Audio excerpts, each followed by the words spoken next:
Our speaker is the British Prime Minister, the Right Honourable David Cameron, MP.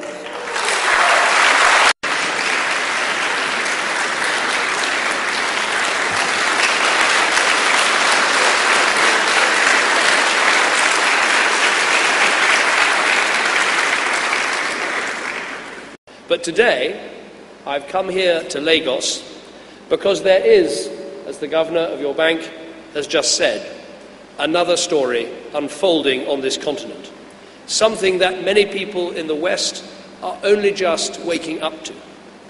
Tell me this: which part of the world has seen its number of democracies increase nearly eightfold in just 2 decades? Eastern Europe? No, it is Africa.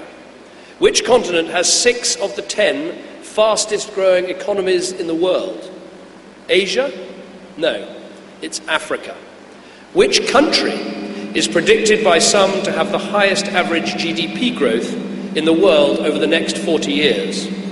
You might think Brazil, Russia, India or China.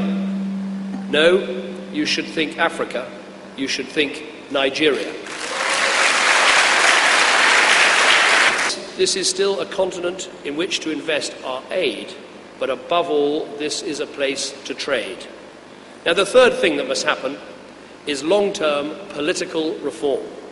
That means recognizing that one of the best guarantees of economic progress is to put in place what I call the building blocks of democracy: the rule of law, property rights, legal redress, an independent judiciary, and more open and transparent and accountable and democratic government.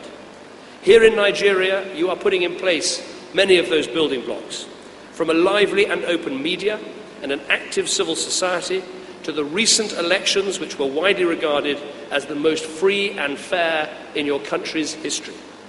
For much of this year, the eyes of the world have been to the north with the momentous events of the Arab Spring. But this is a time for the whole of Africa to meet the aspirations of its people, a time when aid, trade and democracy can come together to offer a new future for Africa and its people. So aid, trade, democracy. These are the 3 things that we need.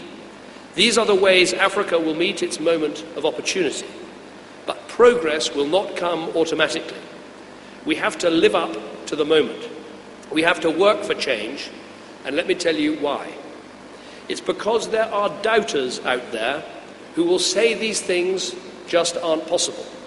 There are the aid skeptics who say aid is just wasted, so there's no point. There are the trade skeptics who say trade can only ever mean exploitation. And then there are the democracy skeptics who say that political reform in Africa will not and cannot happen. These skeptics have powerful arguments, but if they win, Africa will lose.